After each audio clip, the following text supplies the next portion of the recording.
سلام برابکس، چطورید؟ من حمیدم. خوش اومد به این ویدیو جدید.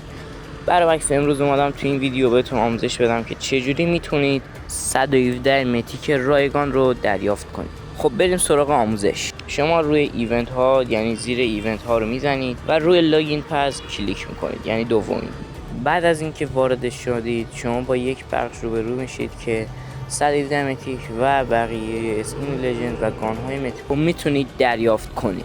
برای دریافت اینها فقط کافی 7 روز لاگین کنید که به شما سی پی میده، 50 تا سی پی. اگه بخواید مثلا اگه سی پی نداشته باشید میتونید 7 روز لاگین کنید و 50 تا سی پی رو بگیرید و بعد از گرفتن این 50 تا سی پی شما میتونید پایین ردیف پایین هم باز کنید برای 7 روز و هر کدوم از این ردیف پایین رو فقط برای یک روز به شما میده که واقعا خوبه.